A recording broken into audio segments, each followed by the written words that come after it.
Badem, situé dans l'arrondissement de Niassia, est l'un des villages qui ont subi les affres du conflit casamançais.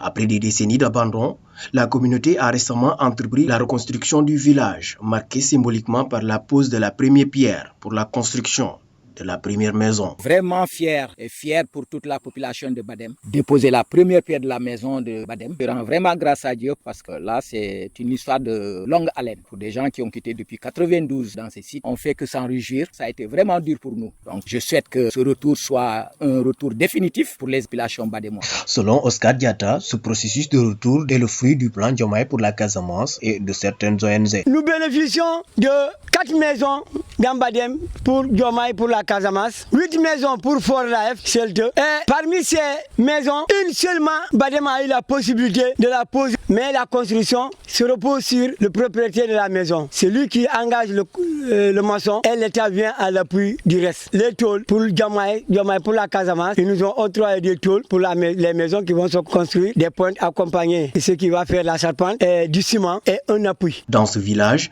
l'accès à l'eau va constituer un frein sur le processus de retour des populations déplacées. Mes sentiments, c'est des sentiments de satisfaction, car aujourd'hui, c'est une chose qu'on a longtemps cherché. Depuis plus de 30 ans qu'on a quitté le village et aujourd'hui, on est là à poser la première pierre, la première maison dans Badem pour ce retour. Donc, c'est une maison pour tout le monde qui va accueillir tous les jours qui viendront pour construire leur maison ici, ils peuvent loger ici. Nous confrontons beaucoup de problèmes. L'eau, une des priorités. Donc, sans eau, on ne peut pas construire. Donc, c'est ce qui bloque tout le processus de reconstruction. S'il y avait de l'eau, aujourd'hui, il y aurait plus de 20 maisons dans Badem. Ça, c'est clair. Vu l'engagement de ces populations, mais c'est l'eau qui ferait tout. Parmi les défis à relever dans ce village figure la réhabilitation des infrastructures de base. Nous voulons qu'on nous facilite l'accès à l'eau, à la santé, parce que quand quelqu'un tombe malade ici, il faudra l'évacuer jusqu'à Ziguinchor. En plus de ça, l'état de la route n'est pas bon. Nous voulons vraiment un dispensaire avec une maternité, une école préscolaire et élémentaire.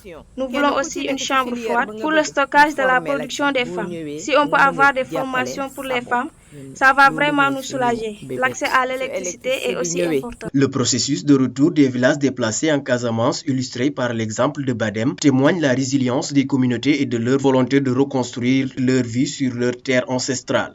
Le plan Diomaye pour la Casamance joue un rôle crucial en fournissant un cadre structuré pour soutenir ces initiatives de retour et de reconstruction.